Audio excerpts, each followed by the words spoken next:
Dave was kind enough to have us come up here. He's going to service our Oasis system, show you how we're going to do it.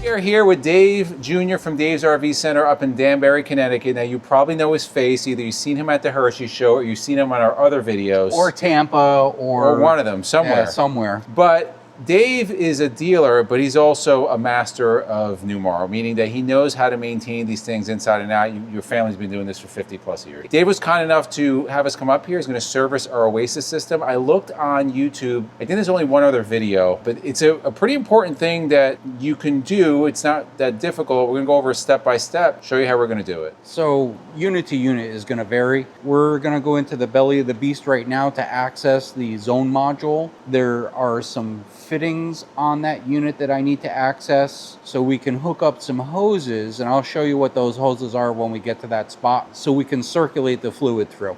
So if somebody's trying to do this at home, how much fluid do they need? Like, what tools are they going to need to do this? You can absolutely do this at home, no doubt about it. It's not rocket science. Basic hand tools is all you're going to need. Some extra hoses. You're going to need a pump. You're going to need a way to drive that pump. I've seen some people use a drill pump. You know, that's kind of a little difficult for me because I need to be doing other things while my pump is running. But basic hand tools. See, we're servicing our Oasis system. Very important. That water, you saw it looked like motor oil or maybe even poop. That was gross. It was disgusting. Now it's nice and green.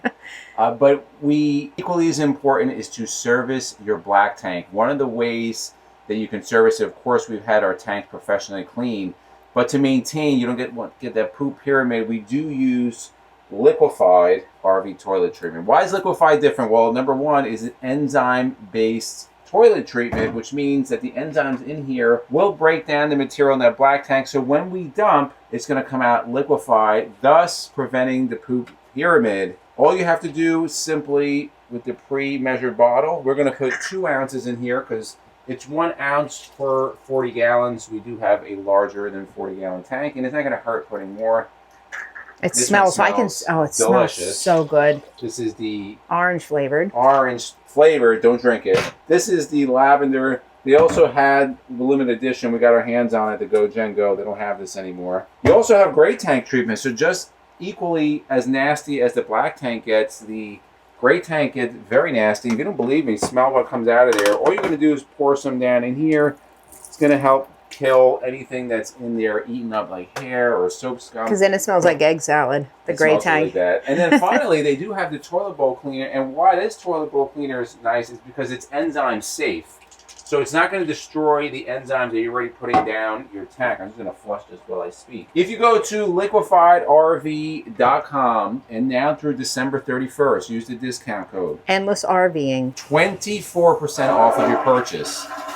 After December 31st, it's going down to 15%. We have the best discount. You can also buy them on Amazon. You can also go to Walmart nationwide, also Camping World, but that discount code is not going to work there. So again, buy up before the new year, Christmas gifts, liquefiedrv.com, discount code Endless RVing.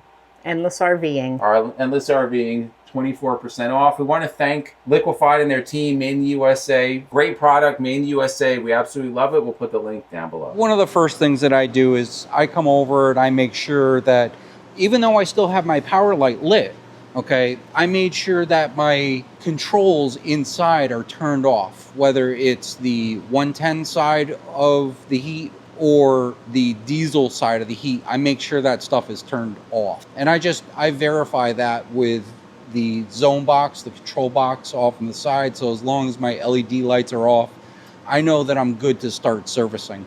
So even though he's calling for heat right now on the interior and you see those lights just lit up, so that means there's a demand for heat inside. I'm going to turn that thermostat off because I don't want my circulator pumps to activate just yet. We're gonna drain all of the fluid out of the system. It's gonna be kind of ugly. It's a brown yucky mess because I gotta imagine either people just didn't know, or they see the system is low, so they just start adding fluid. Is it the right fluid? You got to be cautious because different manufacturers, they have a different chemical makeup. If you buy this stuff at Home Depot, it's probably gonna not turn out so pretty. So Newmar puts a panel in here so everything is blocked off and you don't accidentally something falls off your slide tray. You don't want to bang into any of these components back here. So I'm just going to remove this panel, and I like to call this RV yoga. This would be motivation if you're having too much barbecue. This might motivate you to have a little less. Two fittings down here. All right, you've got a inlet and an outlet, and that's what we're going to tie into.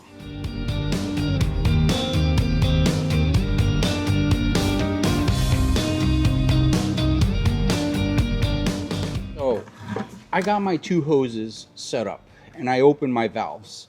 I've got one on my inlet and I've got one on my outlet.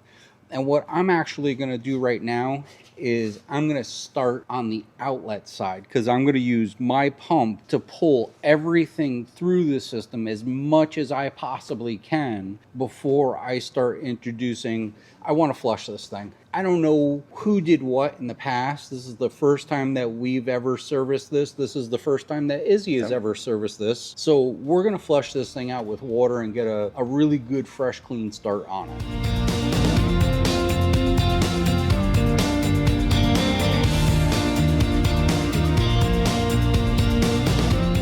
The reason why I'm using a regular pump instead of a drill pump, even though I have helpers here that can actually hang on to a drill pump for me, I like to be able to, once I get the majority of the fluid out, I'm going to go over to the other side of the unit and I'm going to pull the radiator cap off of the Oasis while this is still running.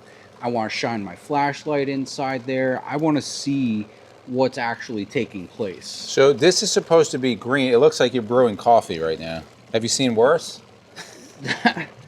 This is probably about, yeah, we've seen worse. It's up there though. Yeah, it's up there. I've seen it come out like absolute sludge mud. So now I'm sucking fresh, clean water in through the system. I would rather get this flowing nice and clear before we start trying to add our mixture in. And not our mixture, it's the Century heat transfer fluid. When you mix fluids, whatever the chemical makeup, and sometimes when you mix those two fluids, they may interact with each other. Your convectors inside are made out of copper and aluminum. And if you put a really corrosive material through those convectors, your chances of rotting one of those things out from the inside out increases dramatically. Once we get it clean and clear, we're going to turn on that bypass switch. So this way we make sure we get the zones flushed out too. We're done flushing with water, and what I try to do is evacuate as much water as absolutely possible. So when we add the new fluid in, it's going to mix with whatever water is in there. So we're going to try to flush the majority of that out also. And then when we're all done, I'm actually going to use a refractometer to test to see how good that coolant, what temperature it will work down to. All right, so now I got my pump set back up and I am going to start pumping fresh, clean, tested antifreeze back into the system. This isn't going to come out green right away. This is going to just flush whatever water was left in the system that we pushed through, and we tried to get it as absolute clean as possible, but this system was absolutely filthy. The system calls for 8.5 gallons, however, order 12 gallons because you got to push stuff through to get all that water out. You want it to be completely green when you're finished with it. Completely green. So you can see over here, we're already down. I mean, this is going fast. We're already down probably about 7 or so. And we're still not completely green coming out. So what I'm doing is I just took a gallon and I poured it into this 5-gallon bucket. So rather than contaminate our good antifreeze, we pumped about 5 to 6 gallons in the system already. So now I took another gallon and I want to circulate that through and keep pumping it until Nice and green. we get a nice clean green stream.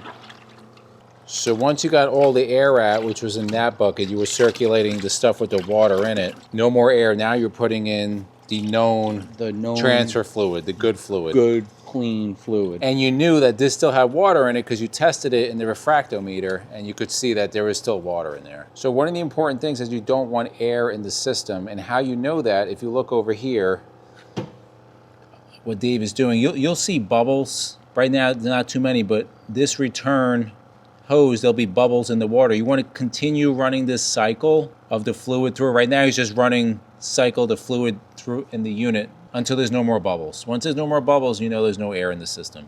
All right, we got good flow right now, and that's coming out nice and green. That's brand new transfer fluid right there. But I always stick it under because I want to make sure that we don't have any bubbles coming out. So for somebody that's new to this, why don't you want air in the system, which is represented by bubbles in the fluid? Because of the location of the circulator pumps. If they get air, what happens is it's called cavitation. So instead of pumping fluid, what it does is it cavitates and it can't move any fluid, and then your heat transfer really goes right down. Or your pumps could go bad, right? Or and those are like $300 each. If you have the old style pumps, chances are you're going to blow them up. No fluid. If they hit an air pocket, they're not very resilient. I'm not sure why they blow up so quickly, but they are not happy when they hit air pockets. So this reservoir is supposed to have the green fluid, but if you remember, this was circulated through, so there may still be some remnants. Right at me, so what Dave is going to do, he's going to suck that fluid out, and then we're going to run more until everything in this system is green. That's why you need to order extra fluid, 12 gallons, 13 gallons, whatever, if you want to have a little extra, because you want everything to be that green, or if you order the pink color.